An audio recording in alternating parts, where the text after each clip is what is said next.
से ये जो 19 अगस्त तक सावन है, श्रावण माह है, तो श्रावण माह में क्या होता है, जैसे हमारे समीप जैसे 9 दिन की नवरात्रि में माँ भगवती का विशेष रूप से धराधाम पर पूजन होता है, ठीक ऐसे ही श्रावण माह में भगवान शिव का 1 माह तक उनकी उपस्थिति रहती है। तो कहा जाता है कि ब्राह्मणों, संतों, विप्र महात्माओं के सानिध्य में, इसलिए क्योंकि कहा गया है विप्रधेनु सुर संतहित, अर्थात भगवान विप्रों के लिए, वेदों के लिए, ब्राह्मणों के लिए, गायों के लिए, इन सब के लिए जन्म लेते हैं। तो पृथ्वी पर आना भी इनका इसी स्वरूप में ही होता है।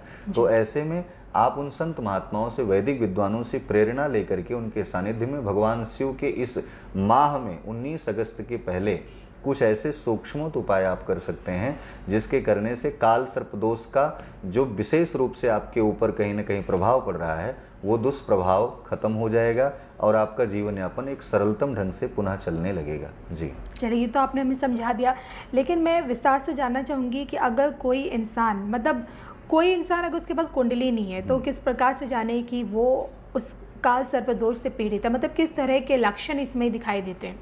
काल सर्पदोष के मुख्यतः लक्षण ये बतलाए जाते हैं, जैसे स्वप्न में सर्प दिखना। सर्प दिखने की कई सारी परिस्थितियां हो सकती हैं। सर्प आपको दौड़ा रहा है, आप आगे आगे भाग रहे हैं, सर्प आपको काट रहा है। तीसरा ये कि सर्प बैठा हुआ आप देख रहे हैं। 3 परिस्थितियां हैं। तो अगर आपको दौड़ा रहा है सर्प तो यानी कि पितरों का और प्रेतों का संकेत माना जाता है। अगर आपको सर्प काट रहा है तो उस सर्प के काटने से लक्ष्मी प्राप्ति होती है। लेकिन अगर सर्प को बैठा हुआ देख रहे हैं तो वो सर्प कहीं ना कहीं भगवान शिव का और साक्षात शिव के स्वरूप को माना गया है। तो ऐसे में अगर बार बार सर्प स्वप्न में दिख रहा है तो पहला संकेत तो ये है।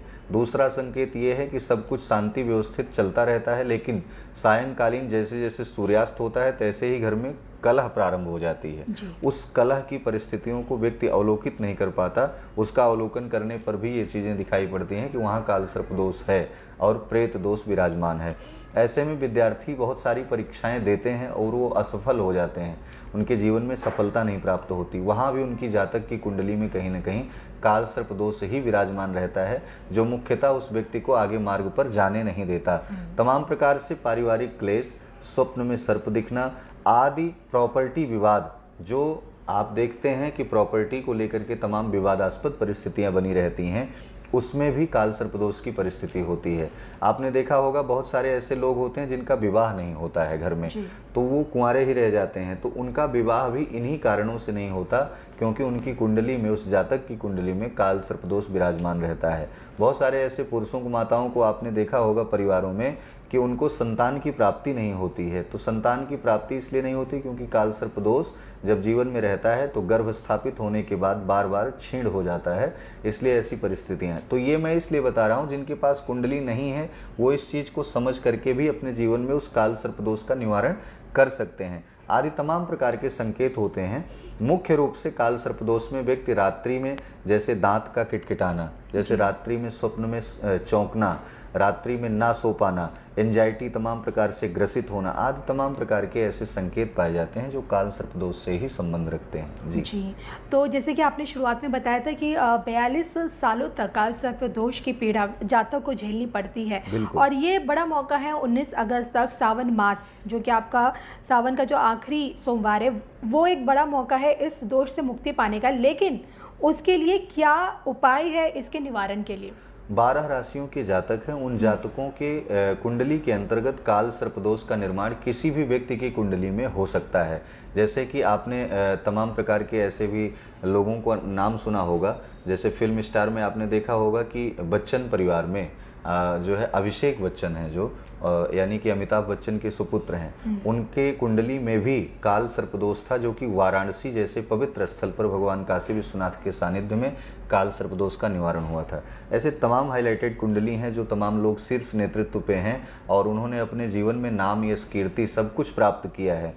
तो उन सब गतिविधियों को फॉलो करने के लिए और उस मार्ग पर जाने के लिए मनुष्य हर क्षण प्रयास करता रहता है, उसको जीवन में कुछ न कुछ नया चाहिए होता है। तो काल सर्पदोष 19 अगस्त अर्थात श्रावण माह के अंतर्गत ऐसा कौन सा उपाय करें 12 राशियों के जातक, जो आपके जीवन में दुष्प्रभाव उसका ना पड़े। यदि आपकी राशि आपको पता नहीं है, जन्म कुंडली के बारे में आपको पता नहीं है, आपका नाम ही पर्याप्त है, तो ऐसे में कहा जाता है कि 12 राशियों के जातकों को एक सूक्ष्मोत उपाय करना चाहिए। उस उपाय के करने से आपके जीवन से काल सर्पदोष, इस माह के उपाय के करने से आपके जीवन का काल सर्पदोष कहीं ना कहीं सूक्ष्म पड़ जाएगा, यानी उसकी जो कुदृष्टि है वो सुदृष्टि में बदल जाएगी। उपाय क्या करना है?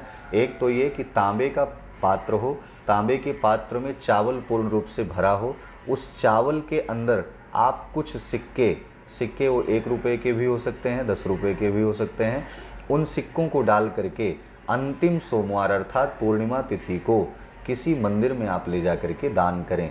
और वो दान करने से पूर्व उसको करना क्या है, आप क्लॉक साइड जो है 7 बार अपने सर से उतार करके, यानी जिस जातक को ऐसा महसूस होता है तो, और अगर ये परिवार भर मिल करके इसको करना चाहें तो प्रत्येक परिवार के सदस्य उस पात्र में अपना हाथ लगा लें। ध्यान रहे वो चावल का वजन कम से कम 2.25 किलो होना चाहिए, यानी कि 2.25 किलो से कम नहीं होना चाहिए। दूसरा उपाय ये है कि चांदी के सर्प को आप दान कर सकते हैं। चांदी का सर्प आप बनवा करके उसका विशेष रूप से पूजन करें।